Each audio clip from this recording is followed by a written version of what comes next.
నారా చంద్రబాబు నాయుడు గారు భవిష్యత్తు కానివ్వండి విజన్ ఉన్న నాయకుడు కానీ 100%. ఎందుకంటే 2020 అనే విజన్ తీసుకొచ్చిందే నారా చంద్రబాబు నాయుడు గారు. అలాగే నారా చంద్రబాబు నాయుడు గారే రేపు మన స్టీల్ ప్లాంట్ విశాఖ స్టీల్ ప్లాంట్ను కూడా కాపాడడంలో ముందుంటారు. అలాగే మనకి ఆర్ఆర్బి కేంద్రం రావాలన్నా సరే నారా చంద్రబాబు నాయుడు, ఎందుకంటే ఈరోజు ఎన్డీఏ ప్రభుత్వం కేంద్రంలో అధికారంలో రావాలన్నా సరే మన నారా చంద్రబాబు నాయుడు గారి తాలూకా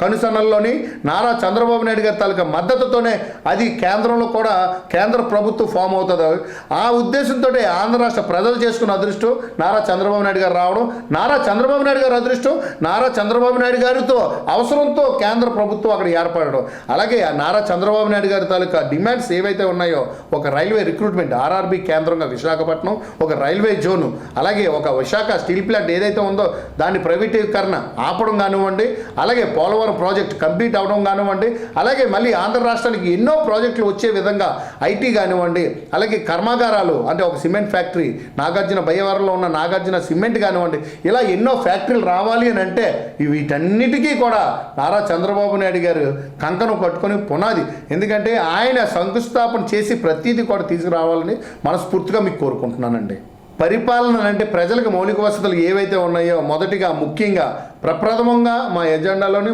మౌలిక వసతులు త్రాగునీరు, యూజీడీ వాటరు, స్ట్రీట్ లైటు, రోడ్లు, డ్రైన్లు, ఈ 5 మౌలిక వసతుల్లో భాగంగా ఇవి ముందు ముఖ్యంగా అందిస్తూ సేమ్ ప్యారలల్గా అభివృద్ధిని కూడా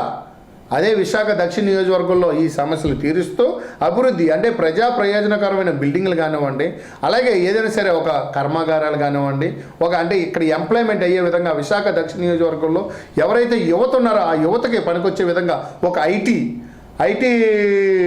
ఇన్ఫర్మేషన్ టెక్నాలజీ ఉన్న ఎంప్లాయ్మెంట్ అంటే ఐటీ కంపెనీలు అవి తీసుకొచ్చి ప్లేస్ చేయడం కానివ్వండి, ఇటువంటివన్నీ చేయాలని చెప్పేసి మనస్ఫూర్తిగా కోరుకుంటున్నాను సార్.